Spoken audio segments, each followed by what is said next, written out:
Right. So I usually start with a bit of an introduction. So if you don't mind, who on earth are you, Jess? And what is it that you do? An elevator pitch of your business. Sure. My name is Jess Bruno, and I am a content marketer and strategist and coach for small business owners. That's what we do. Well, to be honest, I said that I don't really like to know much about my guests, but I did look at your website for a second Did you? before. Yeah, just a second. I'm like, let me not be completely ignorant of what my guest does. Let me check. Uh, well, just let's start because you said a couple of things when we came in here that you made me super curious. Let's start very early on. Let's start with you in uni because you've done uni here in you're in Brighton. Yeah, I did uni here in Okay, Brighton. so tell me a bit about what uni did you go to? Why did you choose that? And your life here in Brighton before moving back to the Big Apple? Big Apple. I moved here when I was just 18. I'm 32 now, so it was like a very long time ago. And I went to BIM. Do you know BIM? BIM. Business I wish. something. Or what It's is it? Brighton Institute of Modern Music. And Okay. I studied pop vocals. Okay. I have a BA in pop vocals. And as in, tell Singing. me a bit so you can sing. Yeah, I can sing. Okay, hold on. Let me set up this for the test. Well, definitely. Do you have any? Do you have any? Did you been part of any artistic initiative and so on? Have you practiced singing basically? So the reason I stopped singing, I was like, I'm going to be a professional singer. I'm going to tour. I'm going to be like the next star. And I was Yeah. like fully focused on that. I went to musical theatre school when I was a teenager.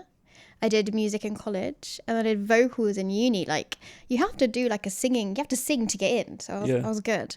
I had a band here in Brighton and we were called Mojo Jojo. If you look on Spotify, you have to like really dig, but we're still there. Hold on, I need to. I need to. I'll put it on a notepad because I'm like I want to research this afterwards. Do you know who Mojo Jojo is? Are you nerd? Not really. It sounds very familiar, but I'm not sure. Did you ever watch the Powerpuff Girls? Oh yes, Mojo Jojo. Okay, I was like, where's that? Why is that so familiar? Yeah, Oh yes, okay. yeah. So I had a band and we were like just kicking off. We were gigging quite a lot in Brighton. Like we had it. Mm-hmm.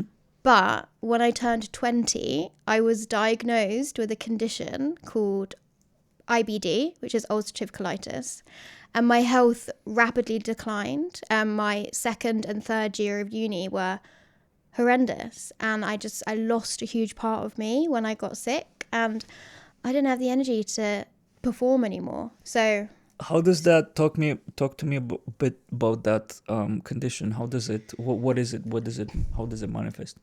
So I was diagnosed with IBD. It's called inflammatory bowel disease. And I was so young and I didn't know what was wrong with me.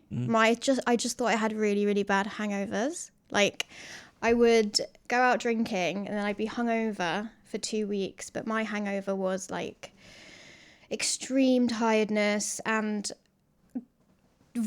extreme vomiting, it's gross, but I would open my bowels like 40 times a day and Right. it wouldn't be shit, it would be blood and mucus. And Wow. I was like 19.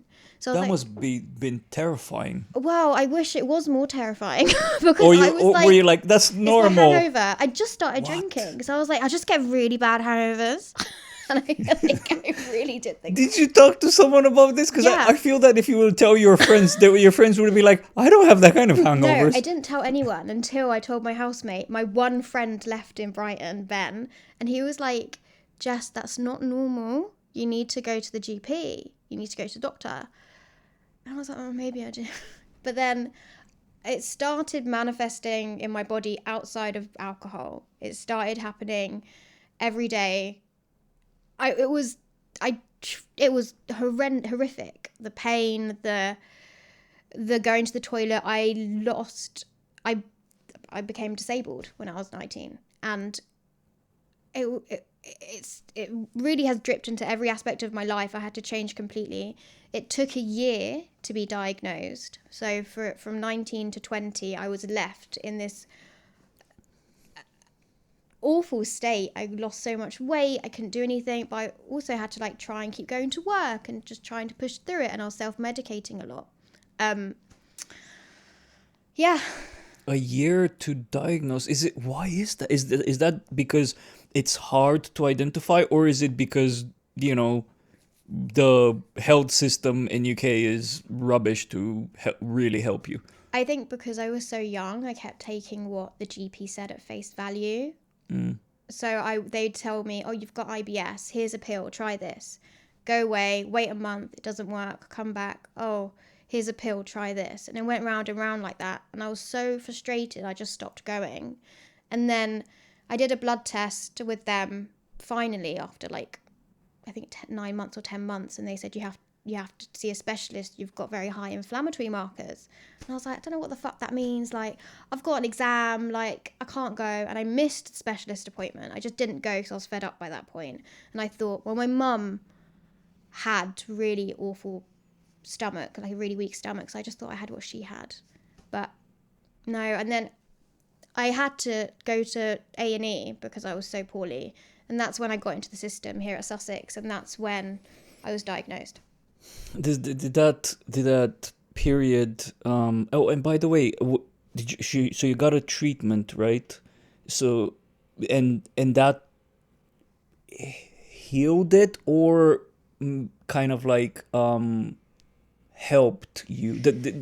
Are you free of this condition, or does it just help control it? Well, when you're first diagnosed, they start testing to see what will fix you, but it's an incurable disease that is degenerative, so it just gets worse the longer you have it. The treatment that gives it like an overnight fix is steroids. So over the last 10 years, I'd been on and off of steroids, and I was also self-medicating a lot with codeine. So Codeine. yeah, codeine, cocodamol. That's quite strong. Yeah, I had a really bad relationship with codeine, but what it does to you, if you've ever taken it, it binds everything up. So taking codeine was not only making me feel amazing, but also made me stop going to the toilet because it was giving me constipation. And so I actually managed to sort myself out with the help of my specialist and steroid treatment. But over the last, I'd say, 8 years, I had a very bad relationship with codeine, and As in you were addicted. Yeah, but not only to the high, but because it made me feel like a human. But it got to like a breaking point when I actually had to be hospitalized for the side effects of codeine use. Yeah. And did that period affected your uni, your education and stuff? So I had to retake a lot of my uni. I got through it, but I hardly remember it. And I did have to repeat a lot in my third year. The biggest thing for me is that I stopped performing, and I just had to like work out what I wanted to do again. So that sounds like that was the biggest impact, which was, do you think back and think, oh man, if this, I would have really loved to be a performer if this didn't happen? Or you're over it, you're like, nah, I'm doing stuff here that's more interesting. What's your current state? Only in the last year I've felt the same high from my current work that I did from performing. I'm getting the same dopamine hit from it, which is wonderful. Like, I was crying on the way here, like, I can't believe how amazing everything is. Like, That's awesome. It really has, but that's only been in the last year, because in 2022 I had a massive surgery that has enabled me to start living again. Yeah. I had my large bowel removed, like the whole thing just taken out. What? And Can you live without that? I don't know anything oh my about god, yeah, I've got a whole story. anatomy, like people's So anatomy. this is my bag. Oh wow. This is where I poo. Okay. It's called a ostomy, and basically, I was misdiagnosed 10 years ago here in Brighton, and Right. it caused me that 10 years of suffering. 2 years ago, when I stopped taking the codeine, my body started breaking down. My disease became really active, but that because now I'm sober. But that meant everything started falling apart from me. In lockdown, it just got horrific. It's also when I started my business. But from lockdown, my body got worse and worse and worse to breaking point when I had to have emergency surgery to remove my entire large colon, and live with a bag. That is. You see, I told you we were gonna have fun. that is a natural reaction because I wasn't aware of it. I didn't knew. 'Cause Yeah. I didn't know about. So okay, so that must have been, how much time did it took to recover from such a 4 surgery? months. 4 months. 3 months, and then I'd say my 4th month I was just like. And was it? Must have taken a mental toll as well, knowing that you're getting your large colon removed and you need to literally poop in a bag. I love it. You do. I absolutely love it. Well, I mean, Because compared to the. I was dying. I literally Yeah. was living on death's door. Every day was pain and suffering and bleeding. And I was taking about 40 tablets a day to just survive and be in a normal state, where, yes, I had to have emergency surgery. Yes, my whole life had paused. But as soon as they took it out, when I woke up after surgery in the ICU, I said, my body feels like I'm 16 again. Oh wow. I was like, it's incredible, because 10 years ago I was misdiagnosed with, so IBD has got 2 sides of it, Crohn's disease or ulcerative colitis. I was initially diagnosed with Crohn's disease, which affects your entire gastro system, so that's your mouth to your anus. Ulcerative colitis only affects your large bowel. If you remove the large bowel, you're cured. Right.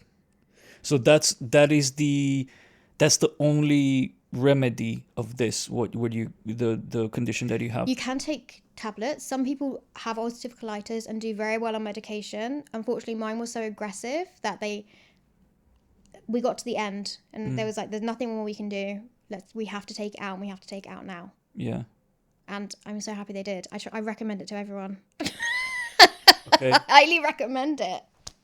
Interesting. It's the best thing that's ever happened To me, in my mind, is like shocking. Just hearing like saying that you don't have a body part. I know, a whole organ. And basically, the way you relieve yourself is through the bag and so on. When I go to the toilet now, I say, I need to go and empty.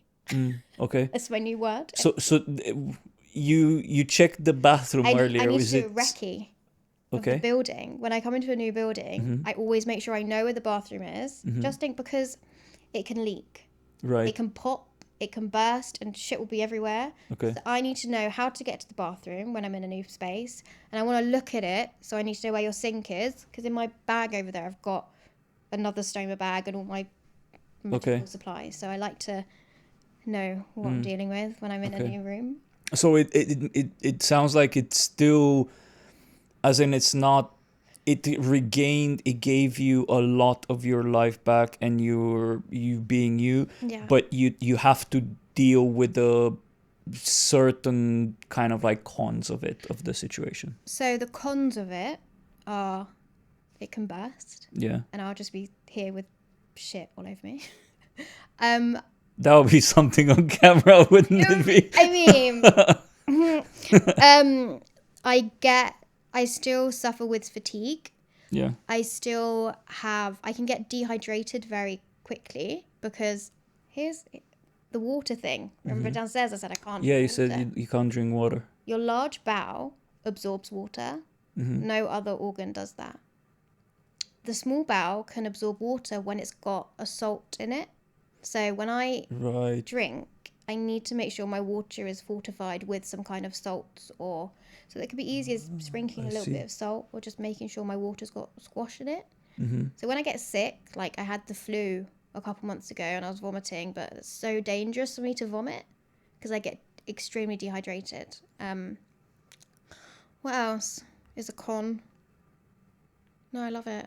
Honestly, I'm a human. But I mean, yeah, compared like this is it sounds like a massive upgrade to where you were, and in those 10 years of it was 10 years you said Yeah. 10 years of suffering and challenges. Yeah. What were you doing at that point? What was your life like? Do you because I know you said you launched your business Yeah. like recently in 2020 Lockdown, in lockdown. What were you doing over that period after you left uni? I left uni. I was too sick to work anymore, and I wasn't getting any government funding, nor did I know exactly like how to do that because I was like 21, 22. Mm-hmm. So I moved back home and I started working, just like doing like little jobs and taking my codeine and taking my tablets, and just kind of I was cruising for those like 7-8 years. Mm-hmm. I still worked in marketing and I worked in events. That's kind of something I fell into and learned that I was quite good at it. But I was employed by people doing it. I didn't have my own business. And I was just cruising until one day my mum calls me and she says, I've got stage 4 cancer. And I said, oh, I'm going to have to be awake for this. So I stopped taking codeine so I could be there for my mum.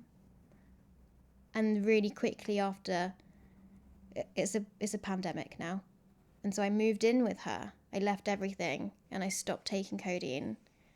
And so it was me, my mum, and my 90-year-old grandma all in one flat. And I wanted to be as present for her with the life she had left as possible, which is why I stopped taking codeine. But my body was just breaking down rapidly because I wasn't self-soothing with it anymore. Yeah.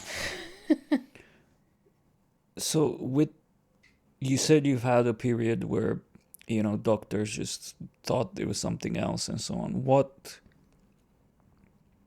helped with basically saying no, actually hold on, you have this and we need to get rid of your So large intestine?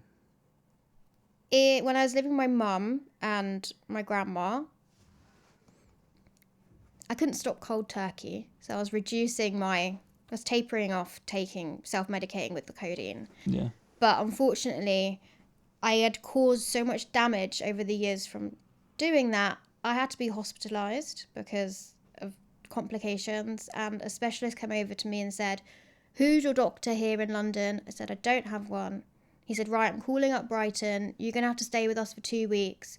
We need to put you on steroids, and I had all the drips in me, and you need to stop taking, you have to stop taking codeine unless you need it. We need to start you on a medical regime.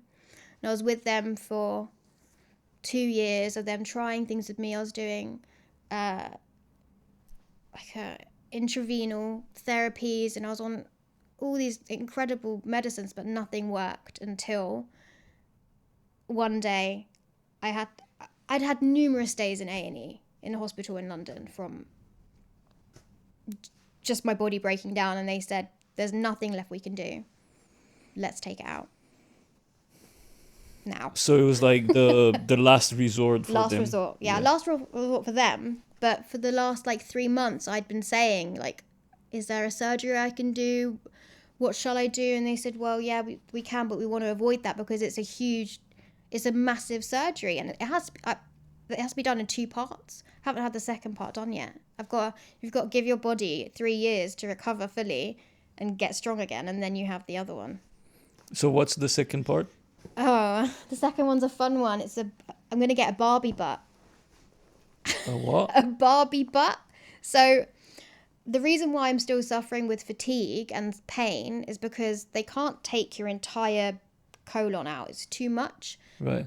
So they leave your a little stump in your bum of the rectum, but for me, that's still full of disease, full of inflammation. So they go in, open me up, remove that part, and then they sew up my butthole. That's what you mean by Barbie butt. Yeah. So I'm not gonna have a butthole anymore. I'm gonna have a Barbie butt. That's it. Honestly, it's surprising your attitude towards it. To be honest, I love it. I love it so much. My life has always been mental. But also, I was with my partner and we were sat talking about the Barbie butt, and he said the specialist was like, "Do you want to have kids?" I've been with my partner for like 5 years, but we haven't really.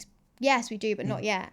And then he was like, "If you want to have a baby, you need to have one before you have the second surgery because your fertility will go down." really. And So my that's partner a was like, side effect. I'm like, "Great, let's do it. I can have a tiny me, tiny him." But he was like, "Okay." Okay, maybe. Yeah, okay. Sure. Well, yeah. Sorry if I've dived deep into your situation, Oh your my God. condition and stuff, I but love talking about it. No one. I was just naturally curious about that. Let's talk about your entrepreneurship journey. So you started up a business over the pandemic. So you stopped taking you wind down on codeine Yeah. because you wanted to be with your and take care of your mom. Yeah. So you couldn't work anymore. Nope. So you had to be at home. And was that the catalyst for your business? Yeah. So tell me a bit about that. How did you come up with the idea of your business? Why did you even decide to become an entrepreneur? My background from before I quit the job was in marketing and these big events in London. When lockdown happened, all of my friends and their friends and their friends were starting their own businesses, from like post-book brownie deliveries to like little crafts, and everyone suddenly was becoming a coach or whatever. And I would get inundated with messages from them being like, "Can you check this post for me? Can you look at this caption? Oh, Jess, what hashtag should I use on this?" Because they knew what I was doing in my job before. And I was just like giving them advice. And my mum said to me, "I reckon you could charge for that." I said, "You're having a laugh." I said, "You must be mad." And she said, "No, I think you could do this as a consultant." I was like, I didn't even fathom. I didn't even know that could be a thing. And I started like Googling everything. And I tried it with a friend of a friend who I didn't really know, came to me and said, "Oh, I heard you do this. Can you help me?" And I said, "Yeah, of course. I'll book in a meeting and we can talk about my rates." I had no idea what my rates were. I was like, "Mum, what do I do?" And she said, "Try £50. Try getting on the phone. Charge £50 to have a conversation with them." So I said, "All right." Had the conversation. I said, "Okay, well, it's going to be £50. And she said, "Oh, okay, great." And I was like, It's like, okay, maybe £50 is too little. She said, okay, great, too fast. Yeah. But yeah, it all kind of like started there. I then started using social media like from my previous training, but I was searching for other people who were making businesses because I obviously have something I can offer them. I can teach them how to do marketing easily without having to worry about it and all that kind of stuff. And my business just grew from there. That was the beginning stage. But you also, because you know marketing and you know how to reach and so on, Yeah. that helps you distribute your business as well. Yeah, it's given me a little bit of a... And is it something that you're passionate about? Fucking love it. It's my favorite thing in the whole world. I'm not like there's two types of marketers. There's like the data, insights, SEO. I'm the fun one. Okay, yeah. Even though that's so fun. I like fun as well. That's so fun for like people who find it fun. But I'm very dyslexic. It just stresses me out. I'm the other side. I give small business owners like confidence and courage and to show up online and to know like they can do it themselves. Like I mainly work with businesses of one or like businesses of one with like maybe a VA or someone. They're very small teams. And I give them the tools to make it work for them, work for their busy schedules, and for them to have fun with it. I don't want them to be like, oh, it's another thing on the list. Like, make them have fun with it, but also show them how to convert a small following into customers. That's the most important thing. It's so fun. Yeah, that's awesome. And the fact that and I love these kind of stories when it's like, well, someone, because this podcast exists because of a similar situation like you had with your mom. Oh, really? Where actually Nikki was like overheard a couple of conversations that I had, and I was giving advice to people, or I was having a conversation with someone about business, and she went like, these conversations are really engaging and amazing, so you should be doing this. These should be public. So I was like, oh, okay, maybe. Yeah, so it sounds like the same kind of approach, like where you didn't initially thought about it, but you kind of bumped into it in a sense. And how was that period when you were kind of like, you had this challenge where you're not taking codeine anymore and you're suffering and so on? How was your business at that point? Were there any challenges, struggles? At any point did you feel like, man, if I didn't have this bloody thing, I could have skyrocketed? Or did you start it slowly and organically kind of grew into something? I've always taken messy action. Always. Like throwing spaghetti at the wall with everything I do. Unfortunately, I'm also like a massive workaholic. Once I hyper focus on something that I can do, I will go all in. So laying in bed on my laptop, I'd be there for 14 hours, 18 hours a day, because that's all I had. My hands worked, my brain worked, my body didn't work. So I'd be on the laptop grinding all this time in, but running to the toilet. And on the outside, everything looked beautiful online. Yeah. I could create this persona. On the inside, everything was falling apart. My mum was really sick. The world was falling apart. But I was positioning myself as this dolly online, right? Until I couldn't keep up with it anymore. I also was saying yes to a lot of things I should have said no to out of lack. Yes, I'll do that for no extra money. Yes, I'll do this. Yes, I'll do that. And then I get sick again. I get really sick. I have to go to the hospital for 2 weeks, 3 weeks, and that would always be like a mini wake-up call. But I had to do that again and again and again to get out of this mindset. And one day I just thought, fuck it, I'm going to start talking about my health conditions online, because that way clients will instantly know, like, oh, okay, she can't do all these things that I'm asking her to do, and I should respect her boundaries when she says that way. Yeah. And it was great. Everything's got better from then. I remember I did an Instagram story, and I think I probably had under 1,000 followers at that point. And I said to people, just a really humble one. Do you remember they used to have the AB poll? And I said, would you still take me seriously if I started talking about my health journey more, because it's getting to a point where I can't avoid it? Yes or no? And it was a 50-50 split.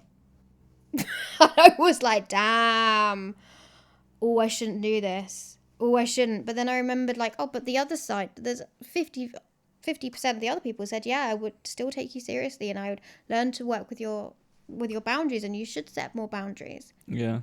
And so I was just like, fuck it, I'm going to start talking about it. And a lot of things changed. I've lost a lot of people in my life, like through my illness. Work relationships, personal relationships, friendships. It's why I said I've only got one friend left in Brighton. When you're sick, it's really hard to maintain relationships. When you're sick and you're running a small business, it's even harder. Yeah. It's interesting because I have a podcast and I talk to a lot of people, and I'm quite an extrovert when it comes to conversations and so on, but I have very little friends. And running a business and being in your own madness can be a lonely place to be. I can only imagine also add to that an illness that kind of like prevents you to do a lot of socials and so on. And I can like from what you're telling me, that the terrible period of, you know, over the pandemic was really bad. And anyways, over the pandemic you couldn't meet that many people. How's things after your surgery? Did you still do you do more socials? How is life now after all of that, as a you know, working prolific entrepreneur that also has this condition that you need to take care of certain things? I actually do less. You do less. Yeah. Like before I had the surgery done, I would overcompensate so much because I was so obviously disabled. So I would overcompensate so much by saying, yes, of course, we can do 3 posts a day. Not a problem. Oh my God, no one do that, please. Nobody do that. Do not post 3 times a day, you'll go mad. But I was like, yeah, no problem. Shouldn't have said yes to that. I kept saying yes to things where I shouldn't have, and that didn't change until I had my surgery, where even though life has got a lot easier for me, I 360'd my offer. I 360'd how I'm working with people, and I do so much less, but I'm able to give so much more. I'm trying to be more specific. So I focus more on strategy and consulting rather than execution. Right. Because they don't need that from me. Yeah. They don't need that from me at all. And strategy and, you know, consultancy usually pays more top dollar than execution. For some reason, people are like, "Oh, you do it for me. I'll pay you an ounce an hour or something like that." But I mean, if like the thing that you also have to something to show. So what's your current? Do you have your own following for your brand for your company? Do you have a personal brand as well? Or is your company is your it's all me. So I am at jessica.sophia.bruno on Instagram. My website is jessicabruno.co.uk. I run everything underneath that page. Your personal brand. Yeah, I do everything from a personal brand. And I recommend when I work with small businesses, especially if they're, usually people who work with me have a smaller following, and I'm telling them how to monetize it. And I always recommend they inject their personality into it. But for me, I have my one-to-one offer, a group program, and then I have a membership, which is the Content Club by Jess Bruno. And that is extremely accessible. And even though it's the Content Club, it's still always going to be by Jess Bruno. And that is like an introductory way that's kind of its own entity. That's really cool. You have a membership. So what do you provide for members? Is it like newsletters, advice, and stuff that? It's a copy and paste marketing hub. So Interesting. Caption templates, email templates, launch sequence flows, everything that I've been working on with big businesses and over the last 3 years with the small business owners, grabbing the most engaging stuff and putting it in there. Every month they get a daily post, so they can know what to post every single day. And we do group coaching as well every Friday. It's templates and accountability, and it's £30 a month. So nice entry level really price, and they get a lot of value out of it. And for the business side of things, it's kind of like my top of funnel. So someone will trust me enough to join the Content Club, and then if that's not working for them, they either jump away, or they'll either go up to like a group program with me or a one-to-one.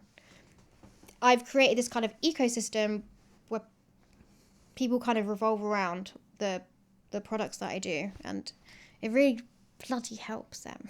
Yeah, and honestly, I've seen this model and it really works. Like just the other day, I registered for a course, and I like the course so much that I've reached out to the course creator for kind of like personal mentorship and stuff. Yeah.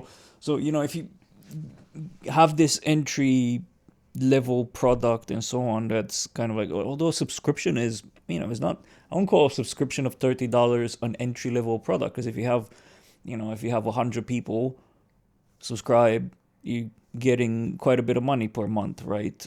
In a sense. So but it is easier, more accessible for someone rather than the spooky, oh, I need to pay just this much money every single month for her advisory. Yeah. But once you get into that, and you said if it's, you know, if it's not a good fit for them, or if it's not enough and so on, I think it's that, but it's also if they're super happy with the content there, they'll be like, well, Jess knows what she's talking about, let me hire her as a consultant. Yeah, exactly.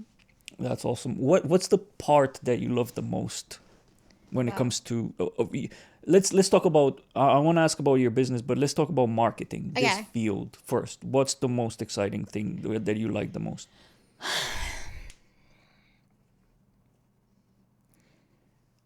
I think it's when I get messages from my clients and they've just completed the launch strategy I've made for them, and they've made, like, one of my clients had a 35k launch. She's got 4,000 subscribers, 4,000 followers on her page. Huge. Or they've made their first ever sale through content. That, all of this stuff lights me up so much, because just by making a sale, it can give them so much confidence to go, I can do it, I can do it, I can do it. On any spectrum, I think, I know, like, money is like, right, but it really lights me up when the content, the strategy is working and they're able to implement it.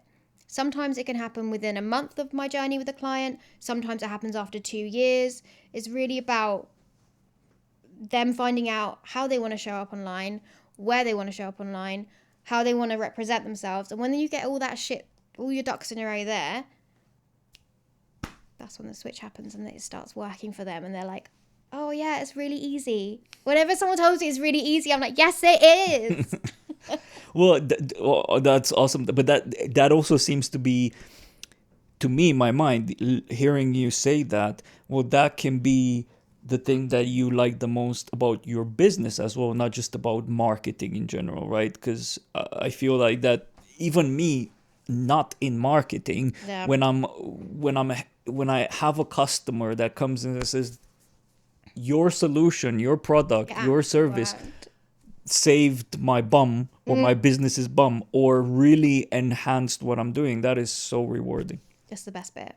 Like, marketing itself is like, it's boring as fuck. Like, go make the content, post a thing, look at your analytics. Like, that is boring to me. I'm really good at it. I'm really good at getting someone to post and tell them how it all works, but that's like not the thing that brings me joy. So, but it's like actually having results and seeing customers deliver and so on. That's awesome. And your business, is it just you? Do you have people that are working with you, or is it just you?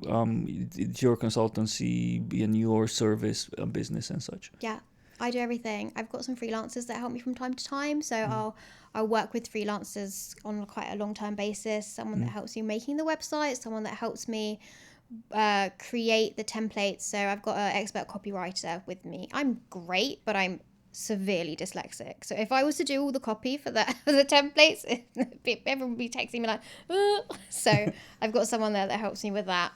So if a customer says, well, Jess, I love all of the strategy consultation sessions that we're having, but I need execution on this. Yeah. Do you have people that you can kind of like employ or suggest to them to help with the execution? Yeah, for sure. Usually, I'm like, I know you can do the execution.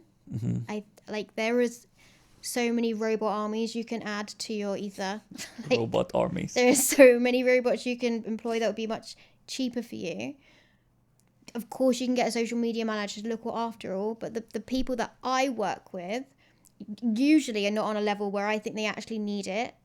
I'm always like, do you really not have time to schedule your own content, or is there something else in the way? And usually it's the confidence. It's, I don't have the confidence to actually hit post because I'm not ready to have another post flop on me. Someone else take that pain away from me. if they're like, Jess, I genuinely am running this like 7-figure business, of course I don't have time to do that. Yeah, no worries. Let's invest all our money into getting social media managers. But it's usually a confidence thing, and either we'll break through it and they'll carve out the hour to schedule stuff. They'll start enjoying making content, or they can get a social media manager. It depends where they're at, but I will coach them through it in the beginning before I recommend. But there are some amazing social media managers out there, and I've got loads I do recommend. But with the people that I work with, I'm always like, do you really not have the time to press post, or is it something else? Yeah. You make me you targeting me now. Oh, stop it. No, because I'm the same. Like I'm I've have people, professionals, and friends and so on that are marketing gurus and so on, and tell me like, "Oh, I'm gonna make a social media strategy for you because your posts are getting a bit old." Oh. And I'm like, It's not very nice to say. I know. Well, I mean, but they're right. So like and mainly because I do not focus on social media, and I feel like I am such a, I don't know, it's when it's not your thing, when you feel when you're doing it, but it feels not natural. What is it you don't like about it? Doing it.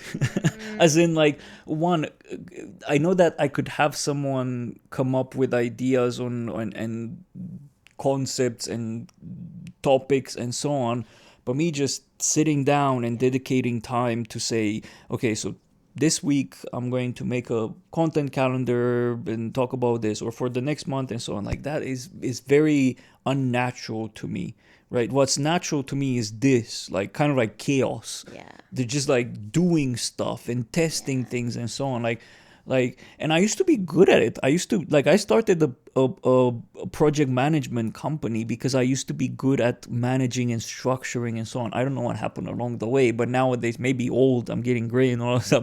But at this age, I'm like, I need chaos. Like, I love experimentation. I love trying things, and I think it's probably my ADD as well. My head is in Yeah. 10 places, and when I need to laser focus, is very hard for me. Do you need laser focus though?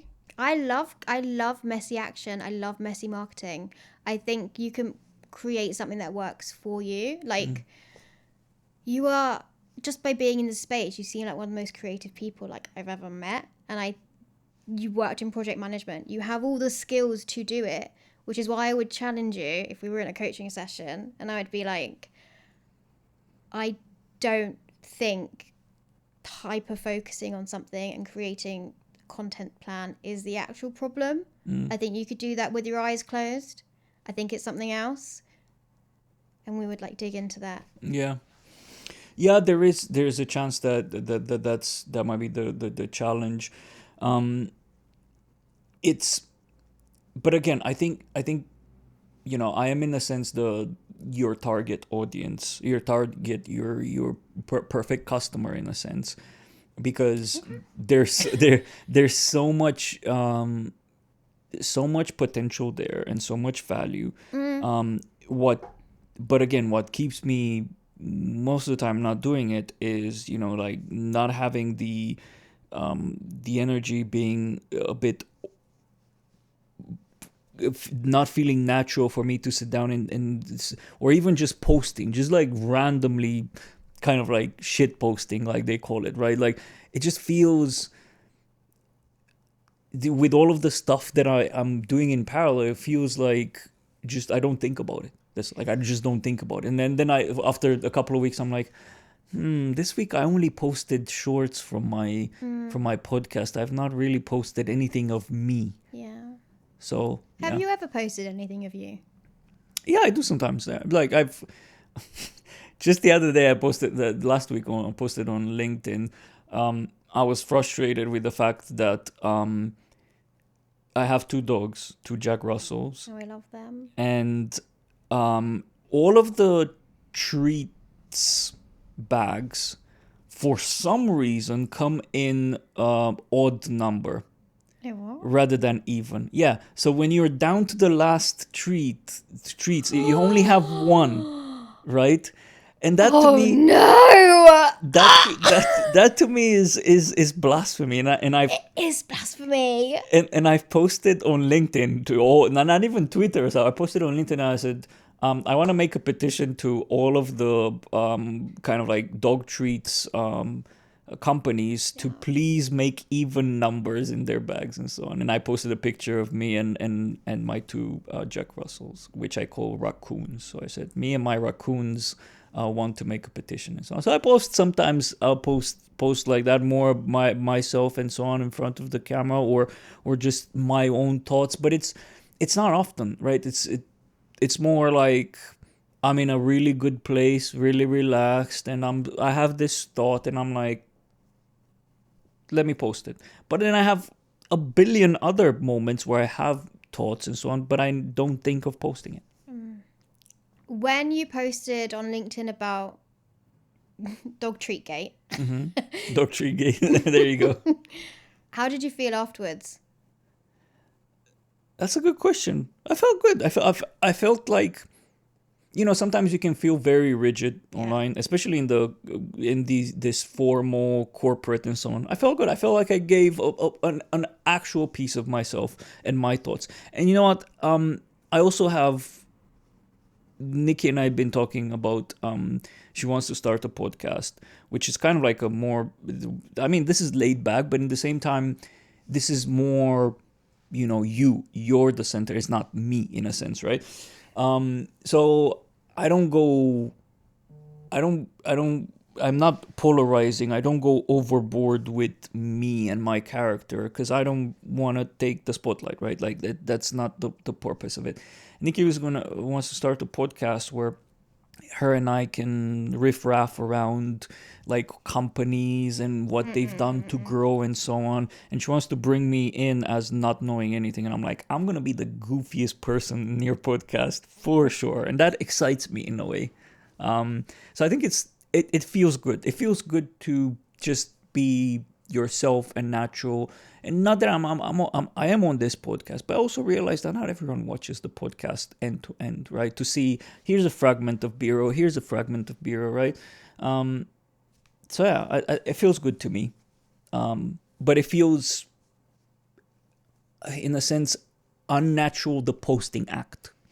Do you have? I'm curious. Do you have a lot of customers that are like kind of like that? They're like, I know that I need to post, but it's just not in me. It's like not my personality to post stuff online.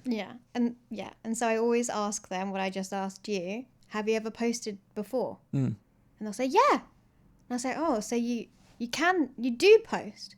Well, that was only a few times, and it just doesn't come naturally to me. So when you did that post before, how did that go? And I'll walk them through it. And then it usually comes out that they have all the tools and the skills and the will to post content. So then I asked them what I asked you. How did you feel about it afterwards when you did that post? Yeah, it was good. I was being myself and I did this. My next question after that is, do you feel like that was a waste of time because it didn't fill you up in some kind of way? And usually if it did feel like a waste of time, it's either actually I was put my heart and soul into that and the engagement wasn't there, like nobody liked it, like what's the point? I'm really busy as a business owner, my time needs to be productive. If it's not giving you those business owner dopamine productive hits, it's something that won't come naturally to you, as in sending out invoices or chasing clients or doing whatever you need to do to move the needle. If you put a little piece of you online and it didn't get the reaction you thought it might, or you wanted it to, or you're scared to say that you wanted, it will not come naturally to you. Which is where I can come in, and instead of telling you what you should post, what you can post, I will help you realize that, or whatever it may be, and then we will come up with how you can have so much fun making content and how you can fill up your dopamine business hit from another place. So instead of seeing it as, I posted, it only got 15 likes, no one cares about me, what's the point? We'll make sure that you've got proper marketing things in place. So yeah, it only got 15 likes, but we had a really good call to action and you got 2 new leads today. Yeah.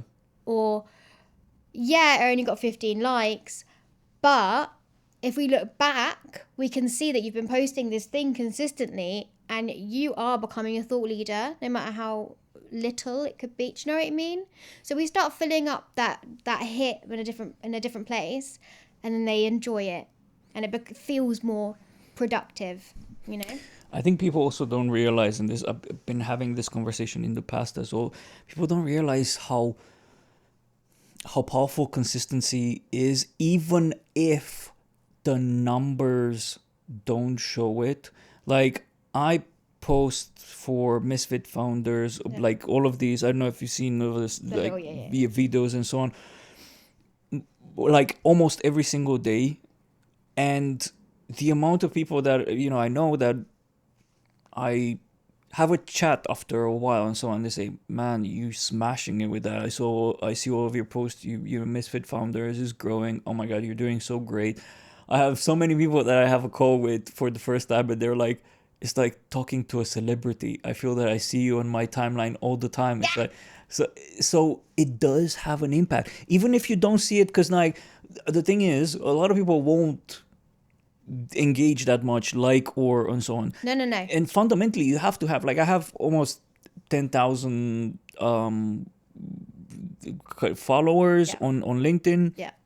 And again, I get like in the grand scheme of things of influencers on social media, I get very little engagement, like likes and comments and so on. And but the reality is that in order to get like a lot of engagement, one, you have to have a lot more than that, or two, you have to post stuff that is either very controversial or very, very relatable.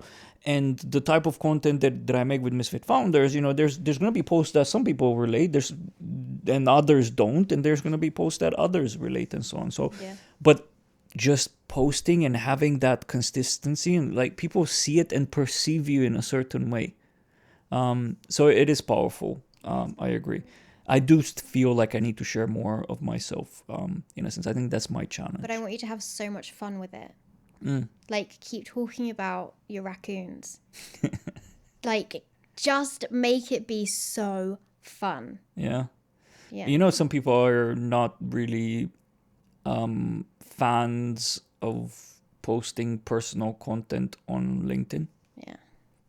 Which I think if you take it to an extreme and you make it your Snapchat in a sense, like, or whatever, your Instagram, then yeah, I would say you're trying hard, and might not be necessarily be the platform.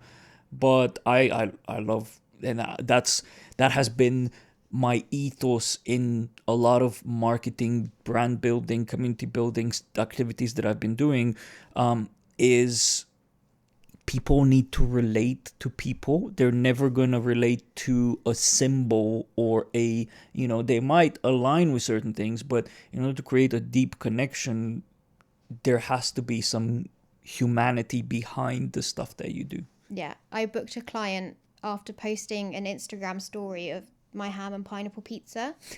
I was like, controversial. I love ham and pineapple on pizza. And then they were like, oh my God, I love it too. Actually, I was thinking about you. We need to book in a da-da-da-da. And that started a beautiful relationship. On the flip side, whenever I post about my stoma or I talk about my health, I will lose followers every single time. Really? Every single time. Yeah. I was going to ask that because you seem a very genuine, positive kind of attitude person, and you talk with confidence about what happened to you health wise and so on, and you embrace it totally. But is that you having this identity of, hey, I'm a business owner, I'm a founder, I help with marketing and so on. And actually, this is who I am in totality, right? I have this condition, like this is the new me in a sense, and I'm talking about this. Does that put people off? It sounds like when you're saying you're losing followers, it sounds like it does. I think because it's not that it's taboo, but it can give people the ick. I think. I don't know. I gotta ask one of them. I gotta ask them. All I know is whenever I post about my stoma, it has the highest engagement of all of my content, Yeah. but I get the most unfollows. Now that's probably because when you have a high engaging post, the algorithm will send it out to more people, and that someone might be like, "Oh, I haven't seen her in ages. Bye," or they'll be like, "Oh, that's so gross," and let it go. But being more personal and talking about, I don't open my knicker drawer. I'm not using Instagram like OnlyFans, but Yeah. I am personal on there, and that's only helped me grow. That's only helped me get more clients. I don't have to think about how to be relatable because I'm just being myself, and if they gravitate towards me and if they relate with me, we're probably going to have a beautiful business relationship. Yeah, true. So that hasn't put you off from posting about yourself and your health and your I stuff. mean, it's scary. I battle with it mentally, like, oh, are they going to take me seriously? Like, it is a bit weird, da da da da da. But I just haven't got the energy to not talk about it because it's like it is me. I can't not talk about it. It'll be more difficult to avoid the conversation. I'd feel like I'm someone else. And do you get a lot of questions from customers? Uh, As in, like, hey, I know that you have this. Are you a how should I work with you? yeah. Do I need to work around certain things or? Before, when I was being a yes man to everything, Mm-hmm. I learned like what my boundaries are, and with my dyslexia, implementation was something I always thought I had to do, but always struggled with. So as soon as I let that go, everything got a lot easier. Um, in terms of how I can show up for clients and if there's anything they need from me, not really. I always say like I might cancel on you last minute before a call Mm-hmm. because my health might just go 360.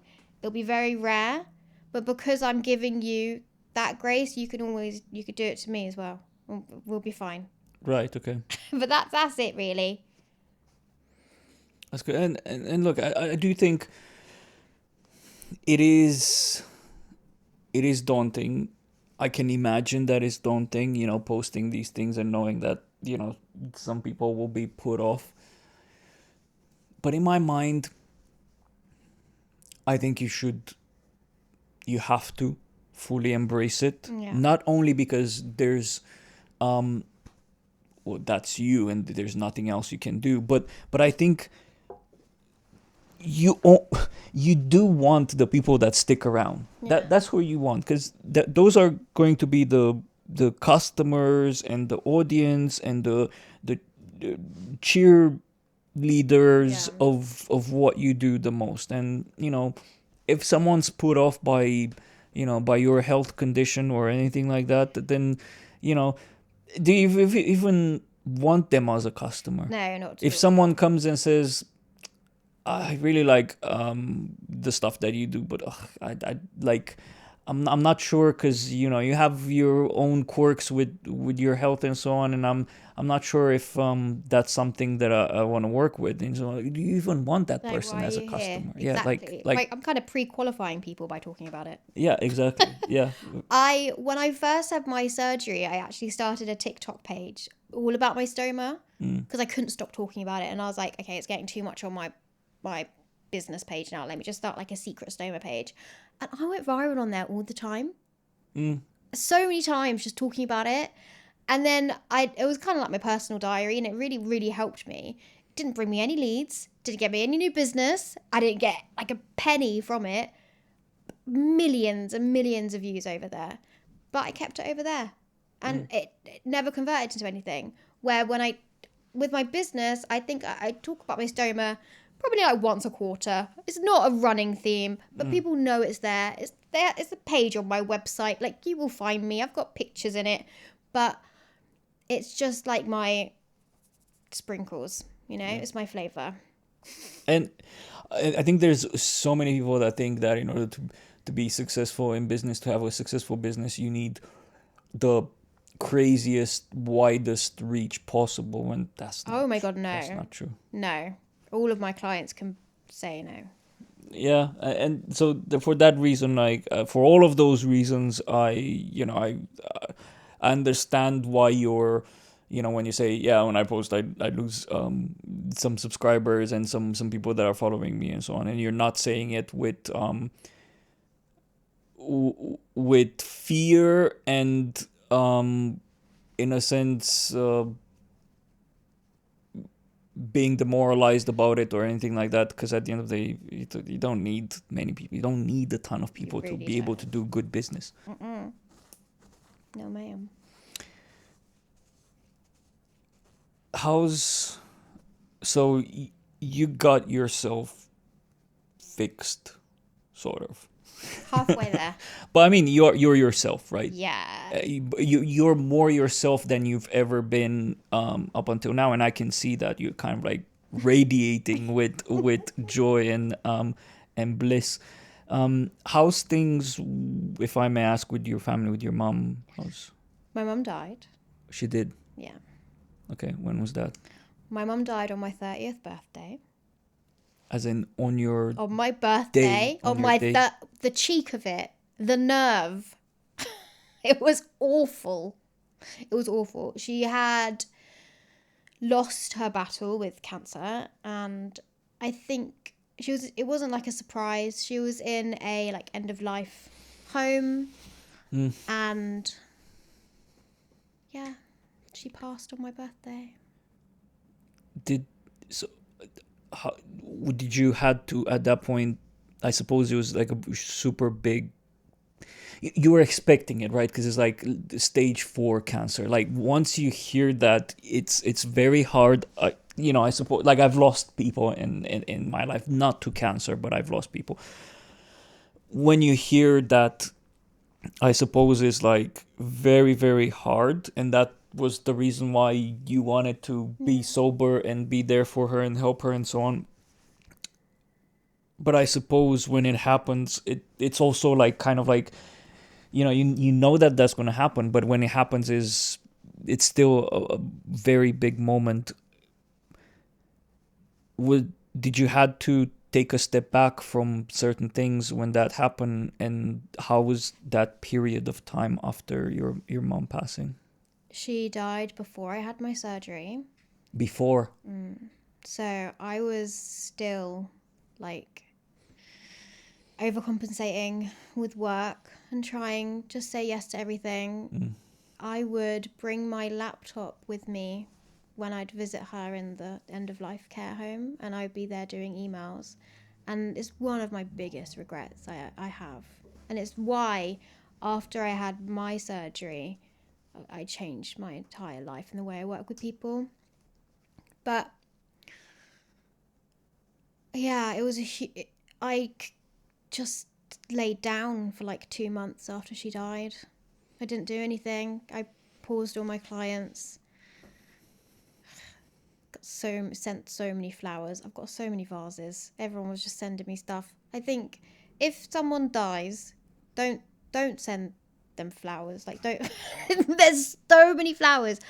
Just going forward, a little bit of advice. If you know someone whose significant other or parent died, send them something other than flowers, because that's I what they're mean, getting. something thoughtful at least. Like I don't know, I feel like sending. Flowers are lovely and so thoughtful, but like give me food.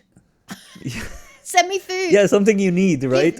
Keep me living. Like Yeah. we had so many flowers, and I'd been grinding so much. I had enough money to not move, and I felt like I was dead for 2 months as well. But I think I lost clients. I had my membership going, so that was helping, and the freelancer I work with came in and was really helping. My community was really, really understanding, especially because they knew how ill I was, and they're like, oh my God, now my mum's died. And my mum, like, as I said, when you're sick, it's really hard to keep friends. When you run a business, it's really hard to keep friends. I literally have one friend. I've got my best friend who's been with me since I was 4, and then I've got my family. And my mum was like my best friend. you know? So losing her, it's horrendous losing a parent. But I think because of my situation, it really hit me. And your sister, you have a sister, She's so young. She is is she? 25. So Okay. she was 23 when she died, yeah. And do you get, because you said your mom was your best friend. Yeah. Is your sister your second best friend? My or sister's like my kid, and she will be fine Right. with me saying that. Like, there's 7 years between us. I've always been like her second mum. So she is like my child. I love that. She was like, "Oh, you're not my mum," but now she's like, "Yeah, you kind of are my mum." adoptive mom? Yeah. So you said did you ever at these stages struggle financially? Oh yeah. You did. You didn't had any financial support except for you providing for yourself through your business. Yeah, so it's just I provide for myself. I don't have any children, so I've not had to do that. When I started the business, I was in debt. Well, not that in debt, like Well, from school minus 2,000. or from Life. from I don't know how much I owe university. healthcare. Did you had to pay for any of the treatments and stuff? No, the NHS is wonderful, but Yeah. I like calculator. You could like an online calculator. I think they've spent like over 70 grand on me or something like that, just like keeping me alive. But I just had no money. Like I'd work paycheck to paycheck and always be like minus to zero, minus zero. I had no idea how to manage money. Like when I moved in with my mum, that was for like I was living with her in lockdown for I think like 6 months, and I was charging people little bit money here and there. But I started business coaching. I started investing in business coaching very early into my business because I was like, fuck, I'm gonna have to learn how to do this. And so I was making sure I made enough money to at least pay for this course I was doing.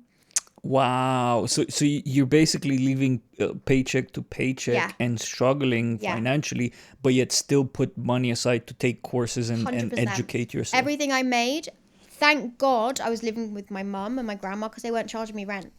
So I had 6 months rent free. And so I was like, right, I was probably earning like my £500 a month when I began, and I just was moving that back into the business. And then I learned how much I should charge with the support of this of business coaching. And I've just gone VAT registered. Oh wow. I know, nice. right? So I learned a lot. When my mum passed, I had a small inheritance. Not huge, but I took that and I put that back into business coaching again. To business coaching. Yeah, Okay. and I wanted to see like how can I further develop? How can I? And it really has. It was incredible, and yeah. So congrats on being VAT registered. For those Like business owners just have a party when they go VAT registered. yeah, for those that might not be aware, they're not UK based VAT register. Usually when you start your business, you don't pay VAT until you reach £80,000 in revenue, right? And only afterwards you have to register for VAT and so on. Yeah. So, because some people might be like, well, you were registered to pay extra taxes. Why are you happy? Well, the happiness so happy. is the fact that you reached a certain amount in revenue. It's incredible. I couldn't believe I did it. That's awesome. So your business is booming now. We're doing bits. Yeah, me and my freelancers, my robot army. As you grow, so what's your, if you want to talk about this, what's your year-on-year growth for your business? Like, say it can be a finger in the air, kind of like, oh, I've doubled in business, or Yeah. you did. Yeah. Okay. How do you, because it's your business, it's you and only you, with a couple of kind of like helpers for certain very specific things. Yeah. How do you scale from here? Right? Because are you already reaching a point where it's like, well, it's awesome, it's wonderful, I have all of these customers that are paying me for consultancy and advice, but are you reaching that point where you're like, there's not enough of me? right now, the next 2 years, I want to stay where I am. And I'm taking these 2 years to figure it out. It can either look like me getting investment to grow the membership and make that big and potentially sell that. But I love it. I love the membership so much. I don't know. I don't know what I'm doing yet, but I'm very happy where I am. Because between 80K and 120K, like there's not much difference when you're paying tax. Like you. Yeah. So I want to stay where I am for now for the next 2 years. And I'm still working out how to scale, but I'm very comfortable. That's good. Yeah. And that's, it sounds like you've had a crazy, crazy, intense, and not so positive period over the pandemic. And, just hearing you now, it sounds like things are changing for the better. Well, I never got COVID, so that's a good thing. Yes. Out of it all. Yeah, true. Well, you were in house. Yeah, I was the one who got the text, be like, "Don't leave the house, stay inside forever." And look, I think there's these labels that we put on ourselves and society puts on us of, oh, you have to be like this, you have to be like that, you have to have this amount of people around you, you have to you have to not post about this, you have to do this. And it's like, and I honestly think, as long as because sometimes I feel guilty that I don't have more friends, right? And and honestly, I feel so comfortable not having that many people around. And actually, like the stress of kind of like networking and social kind of like, how should I put it? The stress of social relations kind of like depletes me in a sense, right? So knowing, oh, well, I have these friends and, oh, their birthdays are coming, so I need to, or, oh, I have these other friends and I haven't seen them in a month. Well, if I want to maintain them as my friends, I need to reach out and let's go out and do stuff. Like, that to me is putting myself out of my comfort zone. So I'm very comfortable with, just not having that many friends around. So I think in general, whether being yourself and feeling comfortable in your skin and where you are is the most important thing. So, well, if you said you have, after everything that happened, you have one true friend left. If you're okay with that, that's not even a thing. If you want more friends in your, then yeah, by all means, now's the time to kind of like start making friends and getting more out there and so on, if you crave that. But it really depends on each individual, right? So that's why I just wanted to make the point of, it's not a positive or a negative, a state that you're in. You make it positive or negative depending on your desires and your drives. I had so much guilt around it. So much guilt around it. It's a difficult one for me because when you get sick, you have to start saying no to going out and you have to cancel last minute. And unfortunately, after doing that for a significant amount of time, you stop getting invited to places because people will either feel like, oh, they're not going to come anyway, or I feel bad inviting her because she's just going to say no. And that's where I lost a lot of friends along the way. And I also felt really guilty about not reaching out, not checking in. I tried putting like a friendship reach out time on my schedule, but I was like, fuck that. Like, they should be calling me as well. Like, it's a two-way street. Yeah, exactly. Why am I putting so much pressure on myself? And I was just like, let me just see what happens. Let me leave it. Like, and yeah, I love my clients so much. They really do fill me up. I don't see them as clients. I call myself like their partner in crime. Like, we have so much fun together and that fills me up enough. Like, I've got my family, I've got my sister, I've got my friend Tijan Tahir. So, name before she got married, but I can't not say it. And like, I've got her family if I need them. You know, it's really, really hard one because that is something that I struggled with feeling really guilty about it. But it's cliche saying like running a business is lonely at the top, but it doesn't have to be. Like, it's all get comfortable in yourself, know what you want, you know. So, but you have the guilt in a sense, but do you feel that there's something missing? As in, like, there's an empty place that you're like, I'm not having that and I'm craving it. Not anymore. So then I think that's what my point as always, like, Yeah. you shouldn't be feeling guilty at this point anymore, right? And I think when we're young, you said you're in your 30s now, yeah, 32. I'm 37 in a couple of months. Like, when you're at a certain age, you're like, you don't feel the societal pressures anymore. You don't feel like, oh well, yeah, well, if I don't have friends, then I don't fit in or whatever. There's all of these pressures. No, at some point you're like, I just need to feel fulfilled, and if these things fulfill me, I don't care about anything else. Yeah, 100%. Agreed. What's the next couple of years looking for you? Well, I'm gonna have a baby. You have to have a baby. Yeah, that's have mandatory. a child. Yeah. So it's about me. That's why I want to keep my business where it is as well. I feel like doing a massive expansion right now, I'd want to pour all my energy in that. But I have to think about if I want to biologically have a child, the time is now, and I do want that. So the next 2 years is going to be me nesting, Yeah.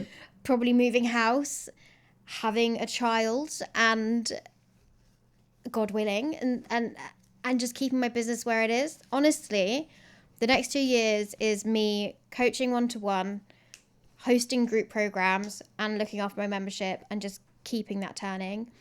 I'm also in this, because I'm more human now, I'm in my like showing up unapologetically online stage. I feel like when I was sick, I played it really small and I played it really forgiving, and now I'm really like, I feel like I'm having my debutante ball. I'm like coming out with the white glove down the stairs, like I'm having so much fun with it. Podcasts and everything. This is what I'm saying. Like, I'm having so much fun putting myself out there because I can, and I've got the energy to. And whilst I do have this energy, I want to just do as much as possible, and then you should see how bringing a tiny me into the universe plays into that. I think that's. I think you should. I think you have to. You never know where the future takes you, right? And having a mini you is it's gonna be awesome, and it's like probably the best time of your life as well. So I hear. Don't have kids, but there's gonna be a period of kind of in a sense winding down, taking care of. That's gonna be the center of your focus and so on. Yeah. And I think you just spending the next year or so just like being your best pre-kid self, Literally, it's something, because then you have something to look back and say, oh, I remember that period of doing these crazy things and so on. So yeah, I completely get. Plus, especially that you've kind of had your 20s in a sense stolen from you with the health issues. So by all means, do as much and be as you and as polarizing you as you need to be. Okay, don't let anyone say you need to tone it down because you're a professional. Hell no. definitely not. Definitely not. Right. Well, I want to get into the so basically that's how your next year is gonna look like. You want to make take full advantage of where you currently are. Yes. You want to have a kid in the next couple of years, and then there's gonna be a period of that. So it makes sense sustaining what you currently have rather than putting yourself in a position where things kind of like explode a bit too much, and then you're like, well, I need to kind of like go on maternity leave now and take care of a kid, and what's going to happen with all of this? That's going to put a lot of stress on you. So That makes sense. I have 3 flash questions. Hit me. Do you know them already? I do, yeah. You do, yeah. It's like, I've practiced. yeah, you over here trying to look like you don't know what you're like. Yeah. You know. Okay, so quote. Yeah. So it's you can do anything, but you can't do everything. Yes, correct. It's my favorite. I think so many people don't actually realize that. Yeah. Yeah. It's my absolute favorite because I am constantly like doing a million things, and then when I've got a crazy long list, I always come back to that. Yeah. And it was from my business coach before we were on a Zoom call, and she had it as a screensaver before she pulled up something, and I was like, what's that? And I was like, that's what I need all the time. Come back to it all the time.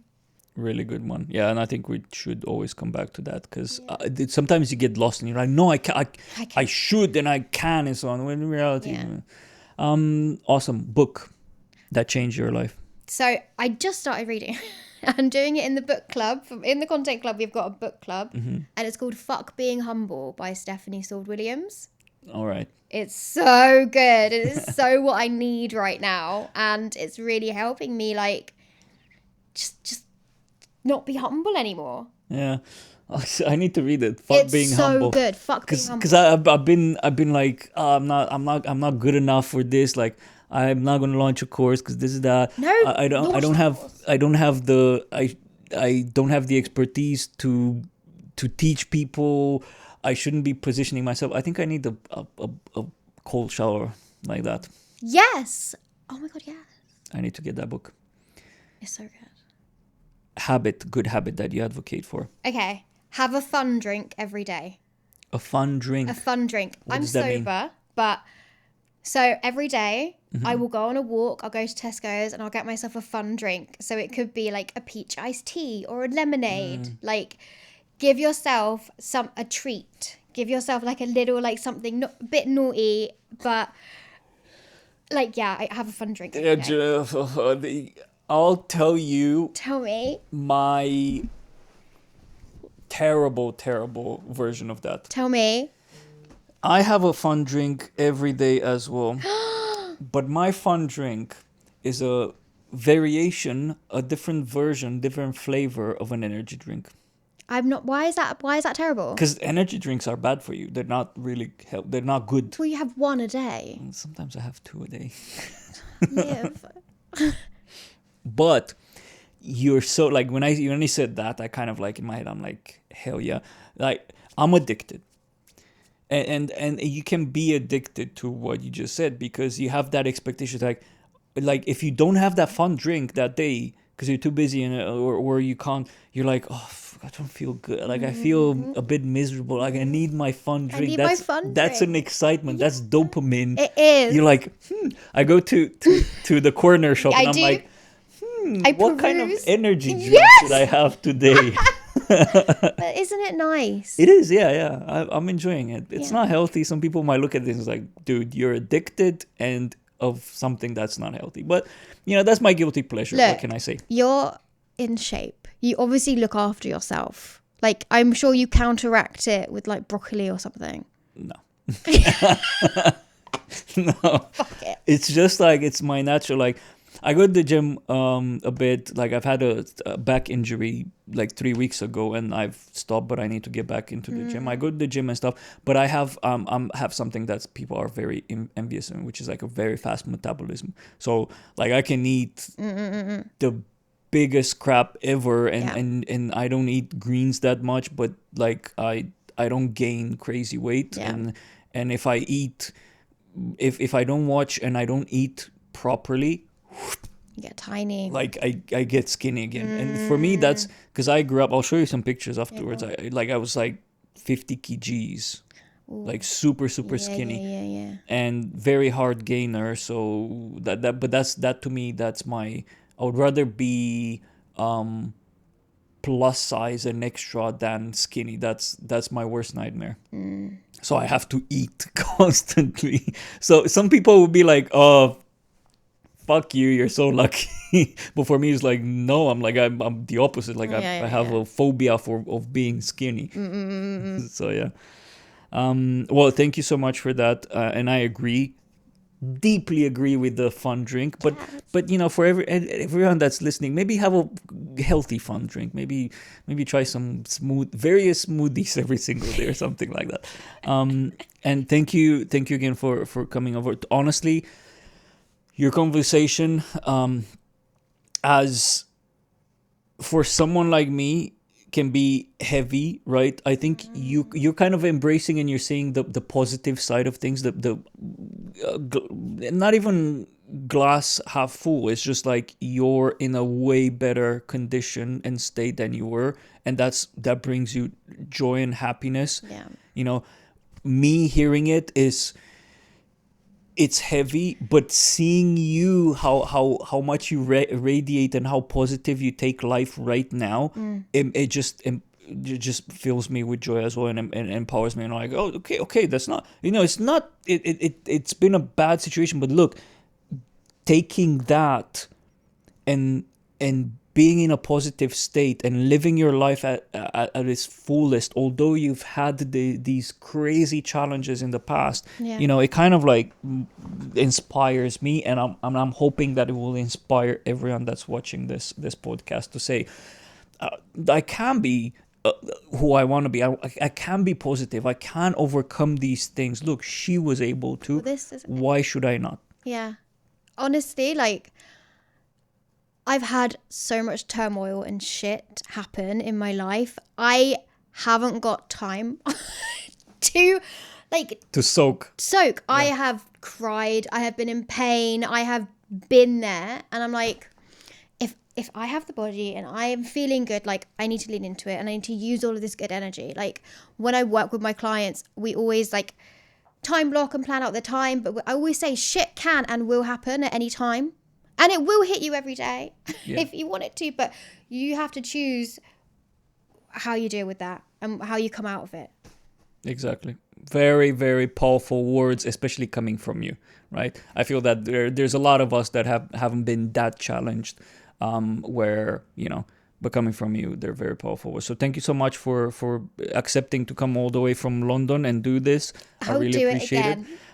And bring me back. Yes, I will definitely. I want to see how things evolve from here and where you get. And I'm sure I'm going to see you a lot more online, because you seem like you're a force to be reckoned with at the moment.